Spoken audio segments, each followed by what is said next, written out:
Welcome to the Great Detectives of Old Time Radio. This is your host, Adam Graham. If you have a comment, email it to me, box13@greatdetectives.net.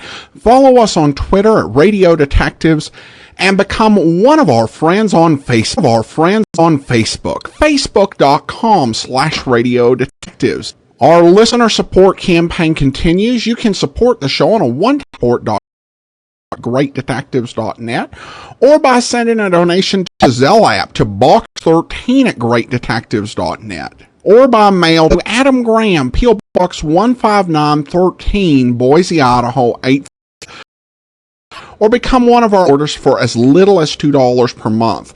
As one of my Patreon supporters, you really make such a difference to the program in terms of the big thing is every month there's a newsletter to Patreon supporters, and there are also things Patreon supporters get to vote on. The main thing being our annual summer series that is chosen by Patreon supporters from options that I provide. And there are other things that I share, little tips on things that I'm looking at doing or have found, as well as some personal updates. And if you're interested in becoming one of Patreon supporters, you can do so for $2 per month at patreon.greatdetectives.net. Well, now it's time to get to Cairo, Egypt and the Cafe Tambourine. The original air date on today's episode of Rocky Jordan is April 23rd, 1950, and the title is The Big Gamble. You've heard Jack Benny, Amos and Andy, Bergen and McCarthy. Still waiting to entertain you on CBS are Rocky Jordan, Horace Heidt, Joe Stafford and Dick Ames, our Miss Brooks, The Whistler, and Red Skelton.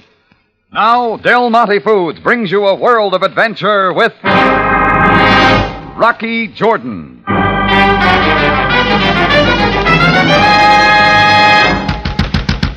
The Tambourine's closed for the night, mister. Make it tomorrow. Take me in at once. Mr. Jordan, unlock the door. This had better be good. Now, boy, get in there. No, please, sir. Hey, what You're goes? hurting me. Inside, I said. Let me go. Please let me go, and I make you All right, promise. the kid's far enough, mister. What's it all about? I'm here for the return. All about? A wallet containing 500 pounds. 500 pounds. Look, we all make mistakes, so now... There's no mistake. I was here at your Tambourine earlier tonight. During that time, this boy stole the wallet from my pocket. That right, kid? Effendi, Well, didn't you? It is as he says. I stole his wallet in your Tambourine, sir. You understand now, Jordan? Including where you get the idea of dragging the kid in here in the middle of the night. Only to give you one chance. To return the wallet to me. Me return it? What are you talking about? So, you refuse. Well, we'll see what the police have to say. Yeah, why don't you do that? There's one right at the corner. Very well. Police! Police! Come! Arrest this man at once!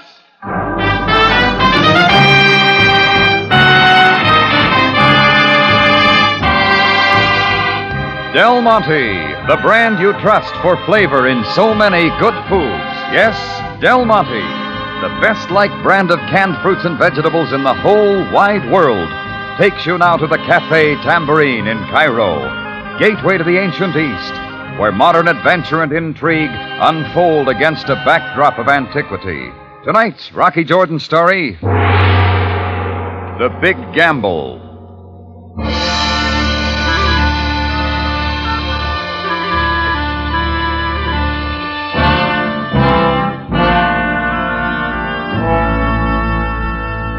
I had just locked the sight and sound of Cairo out of my Cafe Tambourine for the night when the big knocking came. I made the mistake of opening up. A red-faced man came in dragging a scared, ragged little native boy by the scruff of the neck, accusing him of picking a wallet from his pocket in the Tambourine. Then he demanded that I return it. In another minute, he had the police in, and we all went down to headquarters. I'd counted on Sam Sabaya straightening things out, but that was my second mistake. Seated in Sam's place was Sergeant Greco. And who accuses this man? I do, Sergeant, for the theft of my wallet in his cafe. So, Mr. Jordan, Again you stand before me prepared to protest your innocence. Let Sam handle it, Greco. Where is he? The Captain Sabaya has a habit of sleeping at night. I am in command. Now, your name, please. Ronson. Howard Ronson. This boy can tell you everything that happened. Go ahead, boy. As you wish, sir. A moment, boy. What is your name? Where do you live? I am Stefan. I live with my sister on the Sharia Wisik. But I would not want her Continue. to know. You were saying that you saw this Mr. Jordan steal the wallet from Mr. Ronson's pocket. He didn't see anything like that, Greco. Silence! Proceed now, boy, and quickly. It was I who took the wallet from the man. But I did only as I was told.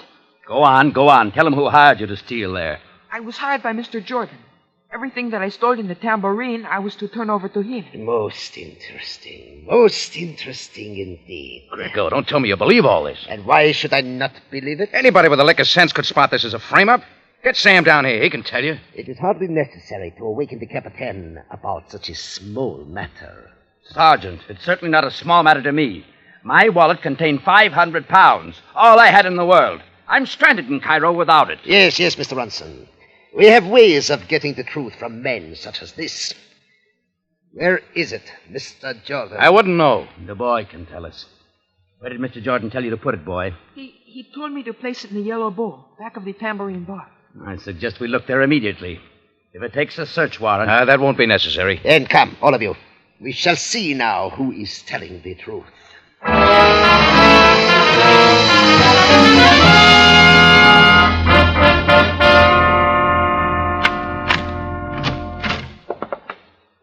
All right, Greco, have your look.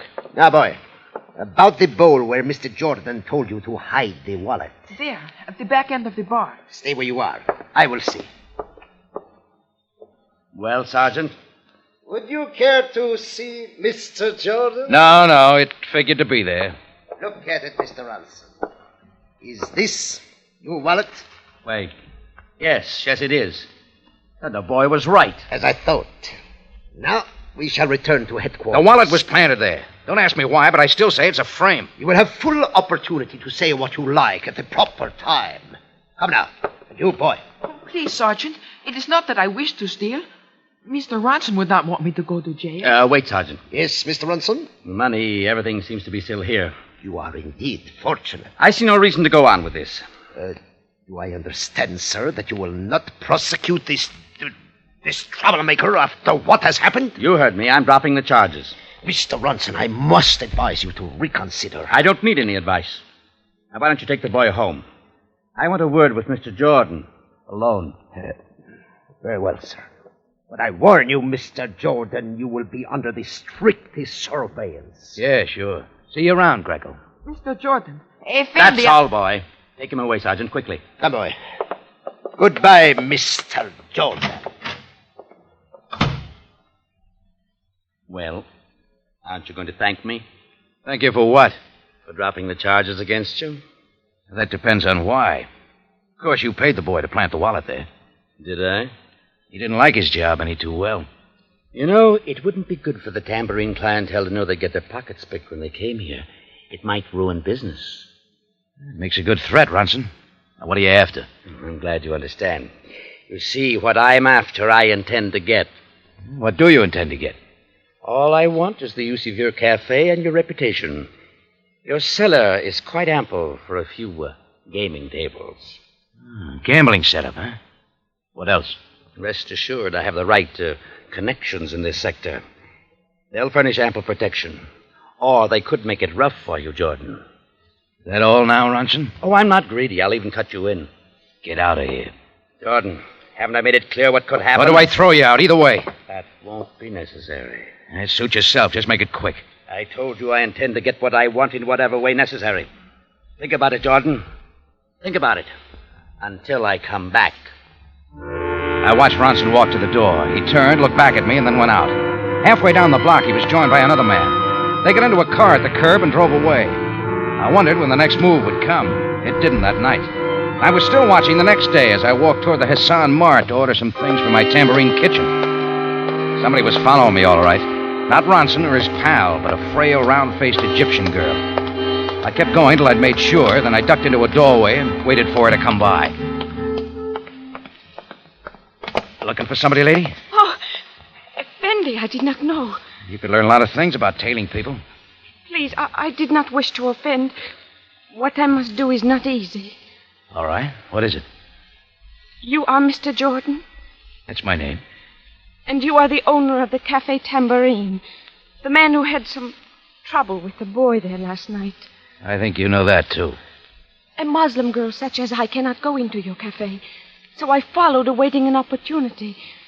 I am Deborah, the sister of Stefan. I see. I must also be a mother to him, Effendi Jordan. He's in my care alone, but it is not easy. Oh, I understand, Deborah. Now, what did you want to see me about? This morning I learned that my brother had some money. Pound notes. And I knew that he could have not gotten these monies honestly. I questioned him. Did he tell you where he got it? Yes, Effendi. I am most ashamed for my brother. He repents also what he has done to you. Well, go on, Deborah. What did he tell you? That the money was given to him by a man named Ronson to perform a certain task. At my cafe? To plant a wallet there and then tell the police I'd hired him to steal it? Yes. The person named Ronson paid him to tell the lie. He offered so much money. Stefan was weak and could not refuse. Not very hard to get Stefan to say things, is it? Effendi, my brother is not an evil boy. It is the man Ronson who is evil. Oh, I believe that, Deborah. Listen, you think Stefan would tell the police what he told you? Oh, I'm certain he would, but he's so afraid. Of what? Of the man Ronson. Oh, Mr. Jordan, if you would go with him to the police. Sure, Deborah. Take me to your brother. I flagged a taxi and we rode east through winding streets to the hills that hold much of Cairo's worst native sector. This looked like the way out for me, to get Sergeant Greco off my trail and at the same time to get some kind of indictment against Ronson. Anything to scotch his plans for taking over the Tambourine. We turned onto the Sharia Wisik, nothing more than an alleyway with overhanging rooftops that almost met above the street. Everything spelled poverty. And inside one of the buildings, it was even worse. Near the top of a long flight of stairs, Deborah opened a door. Stefan was there. Stefan, I have brought Mr. Jordan. Hello, kid. Deborah, do not bring him here. I do not wish to see him. I'm taking you to the police, Stefan. You can tell them the truth now. No, I will not go. You cannot make me. But it was your promise that you would tell them all that you have told me. I have told nothing. I ask you to go away quickly from here. Look, kid, this will square things for everybody. I've got nothing against you, not anymore. I do not care how you feel. I will not go. Mr. Jordan, what can we do? I'll show you what we can do. Come on, Stefan, whether you want to or not. Don't touch him, Jordan. Deborah, you see now. Mr. Ronson warned me not to say he was here. Nick, Chuck, come on in. Hold your guns to the boy's head. Don't hesitate to use them if you have to. Oh, Mr. Jordan, I did not realize. Wait, Deborah. Is it clear now, Jordan? The boy's going to tell nothing. Please, what will you do with my brother? That depends on Mr. Jordan. You see, I still want the tambourine for my purpose. What makes you think threatening a boy's life gets it? Because I think I know you better now. You show slight regard for your own welfare, but perhaps the life of another. Your big connections don't cover murder. Don't tempt me to prove otherwise. What happens to this boy is entirely in your hands. I'll take the boy out. No, Deborah, do not let them take me. They will Hurry kill up. me. Deborah! Stefan! Look, Ronson, killing the boy's not what you want. That wouldn't get your gamble. What? Hey? But it would impress you. I have still other ways of getting what I want if this one fails. Mr. Jordan, please. For my brother's life, I beg you. Well, Jordan? Whatever you say, Ronson. Just let him go. Not so fast. We'll keep the boy under cover till everything's set up. Then let me go with him. He must have my care. Please let me go with him. Why not let her go with him, Ronson? Whatever you say, Jordan. Why not? Anything for my partner.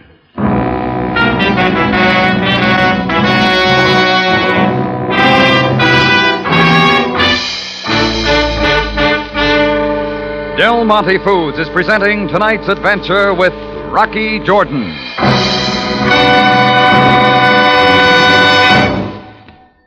Now that the days are getting warm, it probably seems as if every member of your family gets thirsty a dozen times a day. You've probably wished lots of times for just one easy, refreshing drink that everyone in the family will like.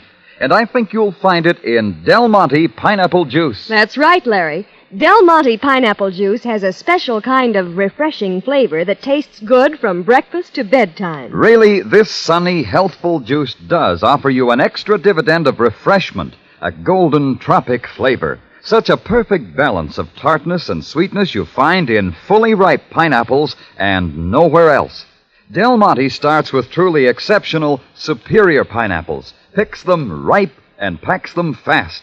And the flavor result is something to taste in every style of Del Monte pineapple, whether it's sliced, crushed, chunks, tidbits, or that sparkling golden juice. Don't worry, Larry. There's always a space reserved in my refrigerator for several cans of Del Monte pineapple juice. Yes, it's the perfect all-around refreshment for your entire family. So buy plenty when you buy Del Monte pineapple juice.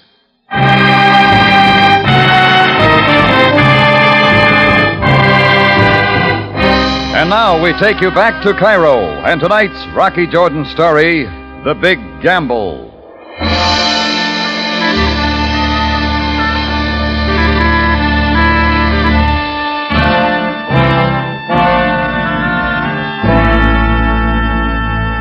Well, all I could do was open up my tambourine to Ronson's gambling setup and wait for my chance to turn the tables.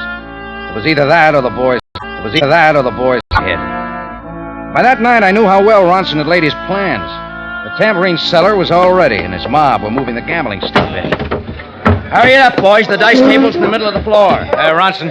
Yes, what is it? Don't forget the bargain. Later, Jordan. I'm very busy. If you got what you want, turn the kid loose now. Do it quick. Don't be impatient. When we get into operation, it's soon enough. Believe me, if anything happens to Stephen or his sister. Wait. That man coming down the steps, isn't that Florio? That's Florio. I wondered when he'd be around. Get him out of here. Watch your step, but get him out of here. Oh, the place isn't open for business yet, Florio. Oh, you know who I am, eh, Senor Jordan? Yeah, I've seen you around. Then you also know why I'm here. Because I found that you and this man Ronson are setting yourselves up in the Looks that way, doesn't it? The police do not permit gambling. Police do not permit gambling in this section. They ran you and your small-time racket out. You and your small... My territory. And if you and Ronson do not learn it now, floating in an eye. You're both floating in an eye. And how do you think you'll handle me? You men, go outside, all of you. Take a couple hours off.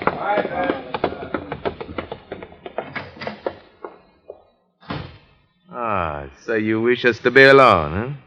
Now you're ready to suggest a deal? There's no deal for you. I just wanted to tell you you're all through. This is my part of town now. You have delusions, senor. I said you're through. I've warned you, Senor Ronson. I don't like threats. Now you get out and stay out. In good time, I'll go. But first, I'll show you. Cut it, Florio. Keep back, Jordan. I said I'd handle Not it. with a knife. The deal was for gambling, Ronson, not murder. Murder's a byproduct of gambling, Jordan. You know that. So what happens now? When Florio's boys start missing him? They won't be mad at me. This is your tambourine. Hey, Rocky. Keep him up there, Jordan. Yeah, Chris, what is it? Captain Sophia's up here. Wants to see you. Tell him I'll be right up. Sure, Rock. I'll tell him. Talk to him, Jordan. But just remember, my men are all around watching. And I'll be right behind the door. Well, Jordan, you seem quite busy. Do I, Sam? What's on your mind? Oh, come, Jordan. Must my visits to your tambourine upset you so much? Oh, sorry. Just a couple of things in my mind. Oh? Perhaps it is about the trouble you had last night with the pickpocket. So Greco finally told you? Yes, he did. However, it seems that Mr. Ronson will not press his charges against you. You are fortunate. He'd never prove it, Sam. You know that. No, I do not think you would employ a child for such a purpose. And as for picking the pockets of your customers, well, it would only harm business. You might explain all that to Greco. I believe he knows that, too. But as for this man Florio, he is quite another problem. Florio? You know him then, Jordan. I didn't say that. What about him? I'm not quite sure. There have been rumors in this sector. It appears that Florio is not satisfied. About what? We will see. I'm looking into the matter. But tell me something, Jordan. Yeah? Do you think Florio plans to make a comeback in gambling? How should I know? It is only that I saw Florio enter your tambourine a moment ago. Where is he? I do not see him now. Florio's not here, Sam. Not now. Perhaps there is a mistake. Very well, that will be all, but Jordan. Yeah? What now? I somehow sense that you are faced with a decision, one entirely your own. Let me only advise you. No matter for what purpose, there is no escaping the law, either of Allah or man. You understand? I'll let you know when I figure it out. Good day, Jordan. So I was in it up to murder now, and still I didn't dare open my mouth. When I got back to the cellar, Florio's remains were already gone. Ronson was real efficient that way. Well, I'd started my gamble, and I knew it was time now to throw in some more chips. I had to find Stefan and Deborah. They were the only answer I could give to Sam or anybody else for what had happened. I walked down the street a couple of blocks, the eyes of Ronson's men on me all the way. After buying an afternoon paper, I strolled slowly back till the right beggar came along. Bakshish, Effendi, for the poor, helpless blind. Keep walking, Joby. The blind must beg for piastres, Effendi. Only a coin or two. Yeah, sure. Here you are. Ah, Mutushakir. Allah praise you. Don't mention it. I always hand out 5-pound notes. Oh, but you are mistaken, Effendi. This is but a 1-pound note. Huh? What year? 1948. It is the delicate sense of touch, Effendi. Forget your racket, Joby. I got a job for you. But what could a poor blind man do, sir? Watch a man named Ronson. You'll spot him at my cafe Tambourine. Watch him always. Follow him. As you say, I will not take my eyes off of him. When you find out where Ronson has a boy and his sister hidden, come and tell me. But not till then. They will be found. But about the 5-pound note. You find them and I'll double it. Now, Imshi. And don't look back. Alwa, Effendi. Bakshish! Bakshish for the night!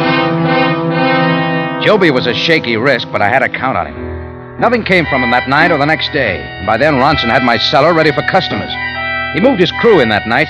The crowds found the place quick, and the roulette wheels, card tables, and dice boards were as busy as Monte Carlo on a holiday weekend. One of those who came to pay his respects was a semi-high official named Ephraim Bey, who kept fiddling with some poker chips. I must success, say, Mr. Jordan. Yeah, that should interest you, Ephraim Bey. I wondered what Ronson's political connection was.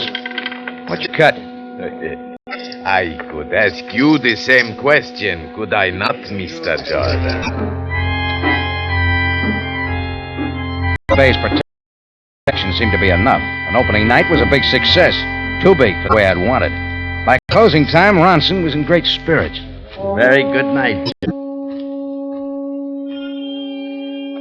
Here's your share, Jordan. 450 pounds. Count it. Just pay off the way you promised, Ronson. The way I promised?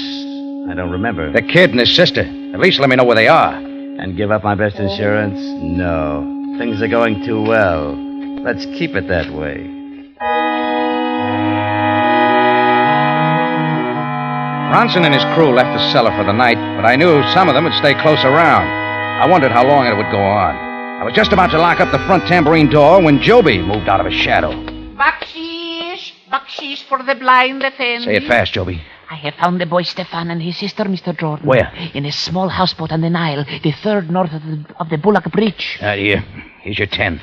Now, you got another job. Your wish, Effendi. Get in touch with Florio's men. Tell them Florio was killed by Ronson in my Tambourine cellar where the gambling goes on. Oh, but Mr. Jordan, when they learn of this, most terrible things will happen. Yeah, I hope so. Now go tell them. Get going, Joby. Joby scooted off and I locked up for the night. Nothing happened through the next day, but there was plenty in the air and I felt something coming. The gambling crowds were heavier than ever that night. Ronson hadn't showed up yet, but the pint-sized politician Ephraim Bey was there again, still shuffling a bunch of poker chips in his hand. Well, Mr. Jordan, something still disturbs you? You seem contented enough, Ephraim Bey. And why not? Things are going quite well. They might get even better. Do you not agree? Sure, he'll get better. He'll get a lot better. Mr. Jordan, help me get out of here. It was Florio's mob, and plenty of them. They piled down the steps, knocking over the tables, and the customers that got in their way. Then they each picked one of Ronson's men. Building to an A1 free-for-all. That's when I left Ephraim Bey to fend for himself and ducked up the steps and out the back way. Mr. Jordan, Joby, son. I'm glad you're here. I told you, Effendi. I warned you what would happen. That's what I wanted, Joby. Now go call the police. Hurry. Tell them there's a riot in my Tambourine.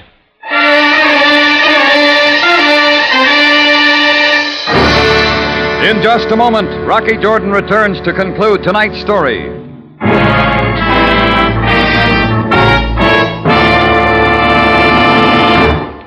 It's only human nature, I suppose, but now that spring is well underway, most of us just can't wait for summer to get here. So, how about a real midsummer treat right now? A golden-crusted shortcake piled high with luscious Del Monte sliced peaches, tender and mellow and brimming with juice. Everybody will save room for that dessert. Sounds wonderful, Larry. But then I think my family would save room for Del Monte peaches anytime, shortcake or no. Yes, you can serve Del Monte peaches as often as you like, and know they'll always be welcome. They're ripened on the tree for deep, rich, full flavor. Flavor the way nature makes it. The flavor that has made Del Monte the best-liked brand of peaches in the world, bar none. You will want to serve them often, too, not only because they're delicious, but because they're easy for you and sensibly priced in the bargain. Of course Del Monte peaches are popular, Larry. We women like to be sure we get our money's worth in quality and flavor every time. So why not plan a tempting peach salad or dessert this week? Ask for Del Monte sliced peaches tomorrow. And don't settle for less. Less. To Rocky Jordan for the conclusion of tonight's story.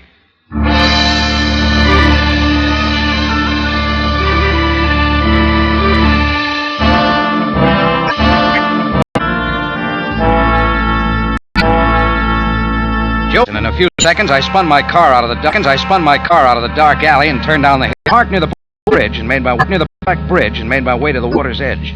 I spun heavies guarding the one of Ronson's heavies guarding that led to.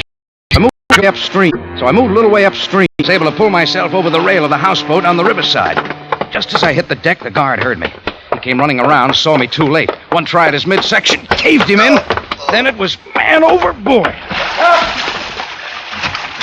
Chuck, what's going on out here? Who's there? Don't you know me, Ronson? I'm your partner. Jordan, what are you doing here? Just looking around. Get off this boat. How till I see who's inside? Keep out of there. Jordan, you saw what I did to Florio. If that's what you want. The knife won't work this time, Ronson. Drop it. No! Drop it. No! Jordan! That's enough. All right, Ronson. No! Now, like I said, we'll see who's inside. Deborah, is they Mr. Jordan?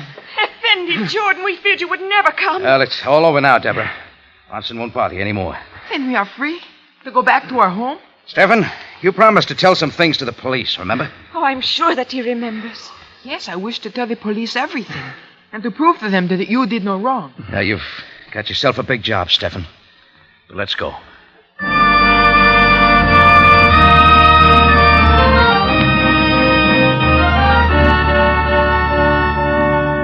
Well, we left Ronson's pals still splashing around in the river. I dumped Ronson into my car, along with Deborah and a kid brother.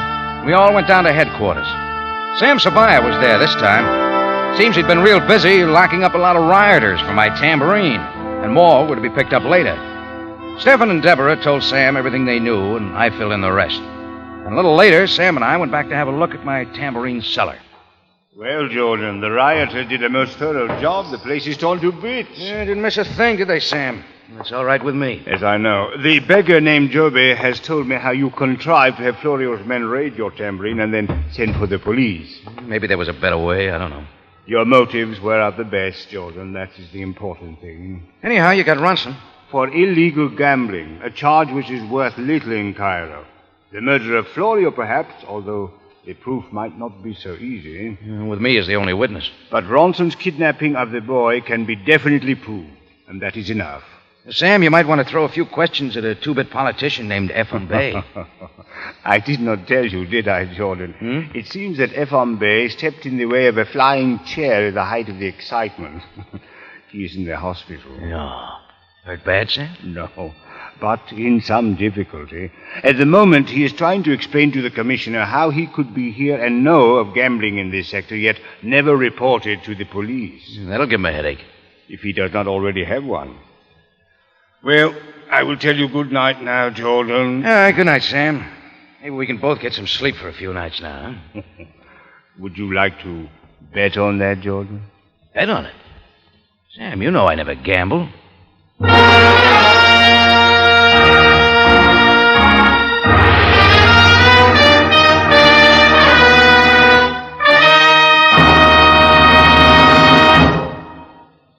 For superb flavor, for dependable quality always, enjoy Del Monte fruits and vegetables. Remember, buy wisely. Buy for flavor. Buy Del Monte, the brand you trust for flavor in so many good foods.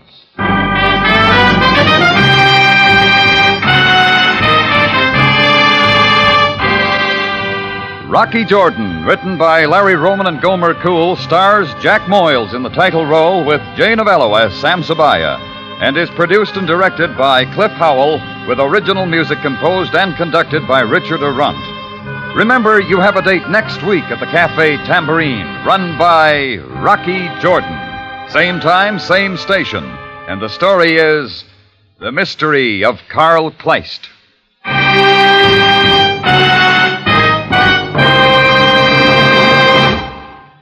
Sure as you keep flour and sugar handy, you should have Del Monte crushed pineapple, too. Here's all the tart, sweet, tropical flavor of Del Monte pineapple in a style that's especially convenient for gelatin salads, baking, or ice cream. Ask your grocer for Del Monte crushed pineapple tomorrow.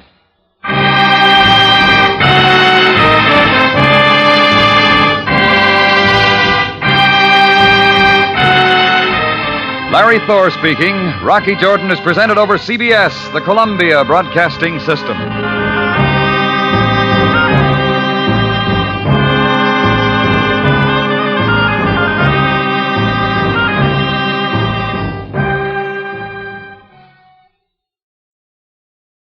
Welcome back. It'd been quite a while since we'd heard an episode with Sergeant Greco in it. I kind of wondered if they had just quietly decided to stop using the character.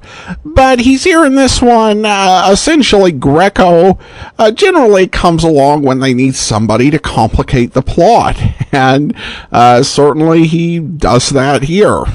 I did enjoy also seeing just how Rocky went ahead and outsmarted the criminals in this case, with a few very simple, cunning moves. Now it's time for us to talk about our plans for Wednesday for the next 5 seasons. Alright, well, in season 11, we're going to get into one of my favorite series, The Man Called X, with Herbert Marshall. In season 13, we will begin a Dangerous Assignment, which will take us into season 15 when we'll play Broadway is My Beat, which is one of the series that has the most episodes out there. I think the only ones with more episodes in circulation would be Yours Truly, Johnny Dollar, Dragnet, Let George Do It, and Boston Blackie. So Broadway is My Beat. We'll start that in season 15. With that, I do want to go ahead and thank our Patreon of the day. And I want to thank Jasmina. Jasmina has been one of our Patreon supporters since January of 2016. She's currently supporting us at the Detective Sergeant level of $7.40 or more per month. Thank you so much for your support, Jasmina. And if you'd like to become one of our Patreon supporters for as little as $2 per month, go to patreon.greatdetectives.net. And join us back here tomorrow for Boston Blackie, and then next Wednesday another episode of Rocky Jordan. In the meantime, send your comments to box13@greatdetectives.net. Follow us on Twitter at Radio Detectives, and become one of our friends on Facebook, facebook.com/Radio Detectives. From Boise, Idaho, this is your host, Adam Graham, signing off.